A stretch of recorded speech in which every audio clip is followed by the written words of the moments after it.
썰챗. 의사의 선택. 나는 운전을 좀 잘하는 택시기사다. 뭐라고? 아, 썰챗역 앞에 내려주시면 돼요. 트렁크에 있는데 냄새나기 전에 옮기려고. 트렁크에 뭐가 있길래요? 오늘 안엔 처리할 거니까 걱정 마. 그래, 오늘 냉장고에 뽕나? 김치 고마워 엄마. 근데 택시비를 안 내고 가는 손님들 때문에 요즘 돈이 없다. 뭐야? 갑자기 큰 소리가 나서 보니 어떤 차가 사람을 치고 달아나고 있었다. 오메가 괜찮니? 다행히 아이가 아직 살아있어 차에 태우고 가장 가까운 병원에 전속력으로 도착했다. 병원 규정상 가족이 아니시면 치료가 안 되세요. 예? 차에서 지금 애가 죽어가는데 뭔 소립니까? 치료비를 선결제 하시던지 보호자를 데려오세요. 아니 의사 양반, 이런 사이에 애가 죽을지도 모른다고요. 하지만 의사는 병원 규정이라며 등을 돌렸다. 나는 어쩔 수 없이 다른 병원들을 찾아 헤맸지만 가는 곳마다 같은 이유로 거절당했다. 겨우 치료해준다는 곳을 찾았지만 이미 늦은 뒤였다. 그 후 죽은 아이의 아버지가 달려왔다. 그리고 우리는 서로를 보고 얼어붙었다. 이해하면 무서운 이야기 해석 공개.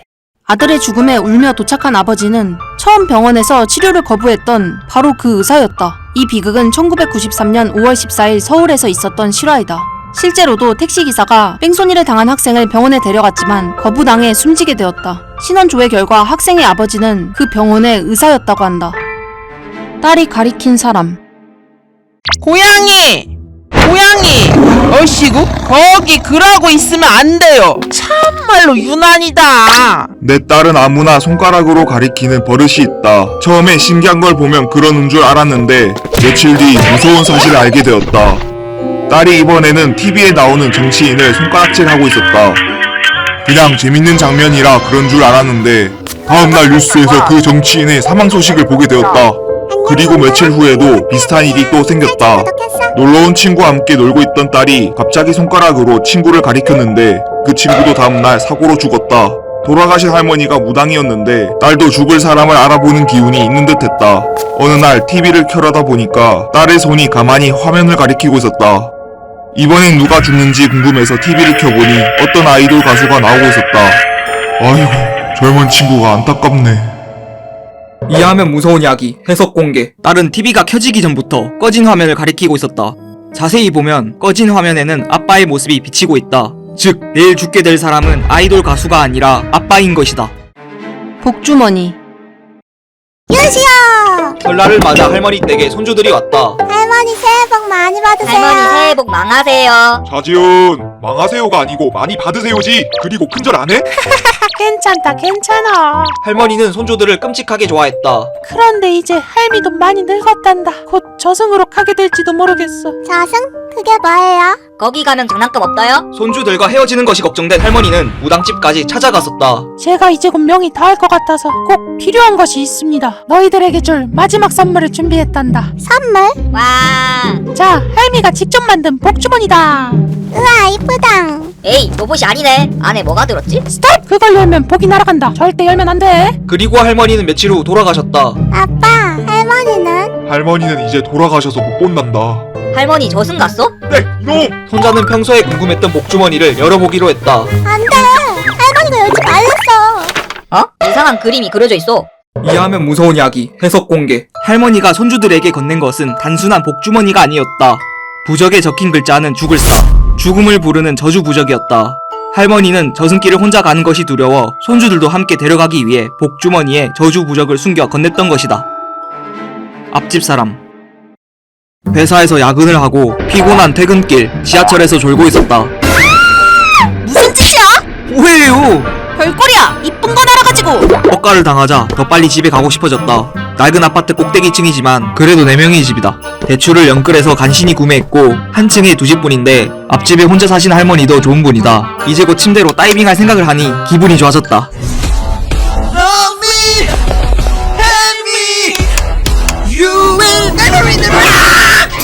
그런데 갑자기 어떤 여자가 따라탔다. 처음 보는 얼굴의 그 여자는 어두운 표정으로 나를 뚫어져라 쳐다봤다. 뭐지?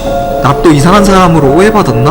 어색한 분위기 속에서 우리 집인 11층에 도착했다. 같은 층이네? 앞집 사람이었구나. 나는 또 이상한 오해를 받을까 두려워 서둘러 후다닥 집 안으로 들어갔다.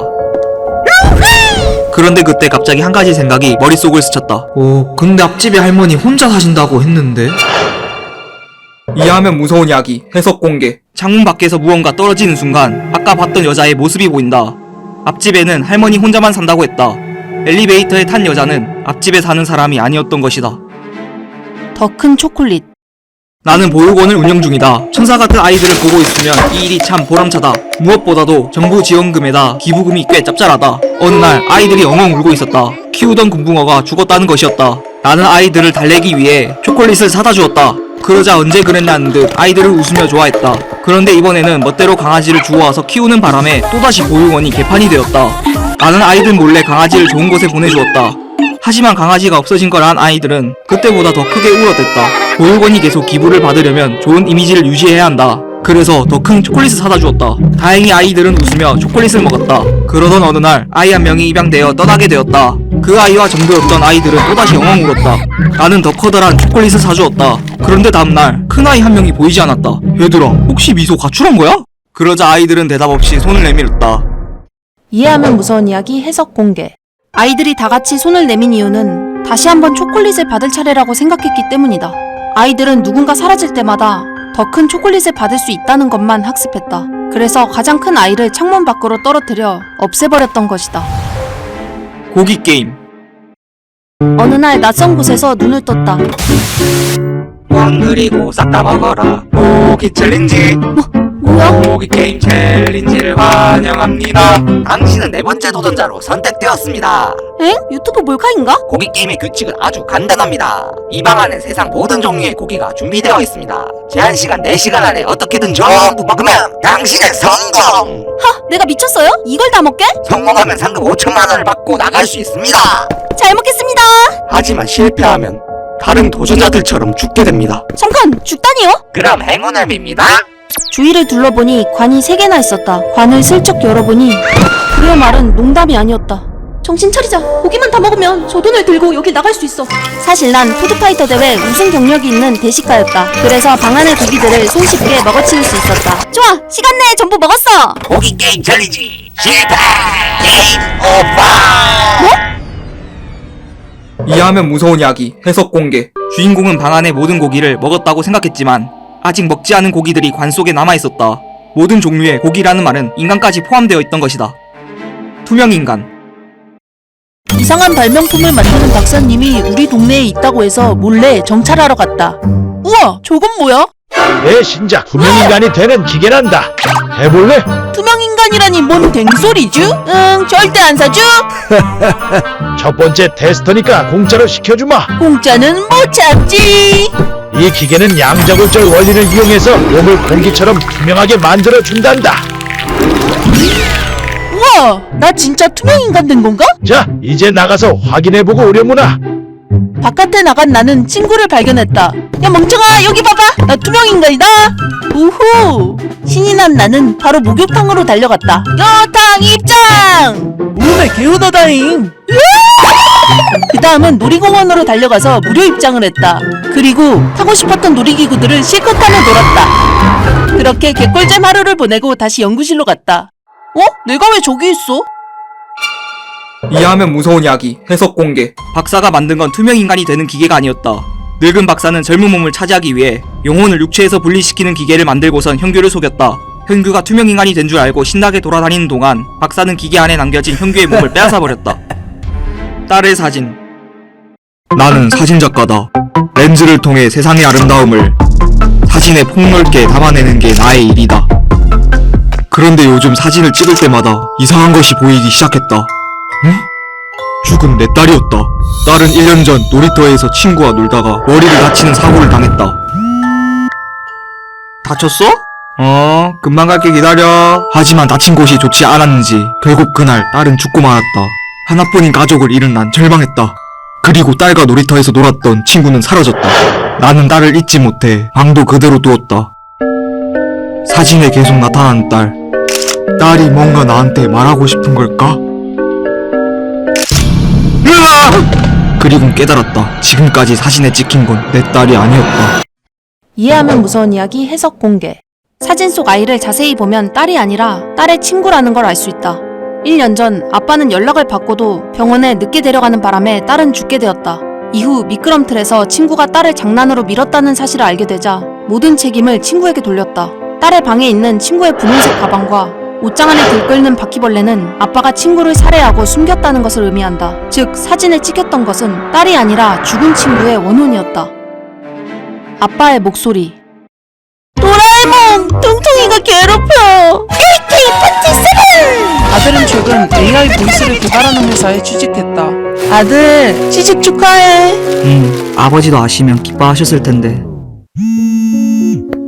네. 안녕하세요. 썰자 생명범입니다. 아, 네. 무슨 일이죠? 지난번 신청하신 배우자분 사망보험금이 지급될 예정이라 전화드렸어요. 사실 애 아빠는 5년 전 돌연 실종되었다. 실종된 지 5년이 지나 법적으로 사망이 인정된 것이다. 보험사 전화?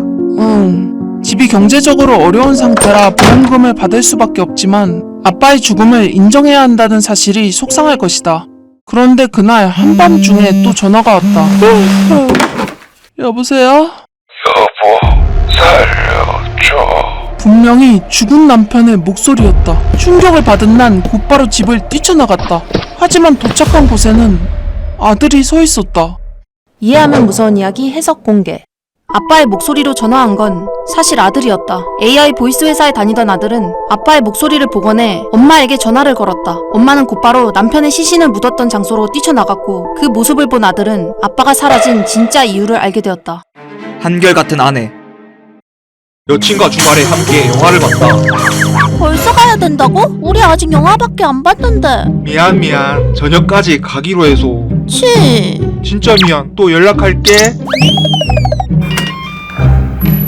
여보, 나왔어. 좀 늦었네. 오늘은 돈가스야. 회사 일은 잘 해결했어? 주말에도 일을 시키네. 아쉽다. 같이 영화 보러 가려 했었는데. 맛있다. 역시 당신 요리. 나는 아내 몰래 바람을 피우고 있다. 여보 앉아?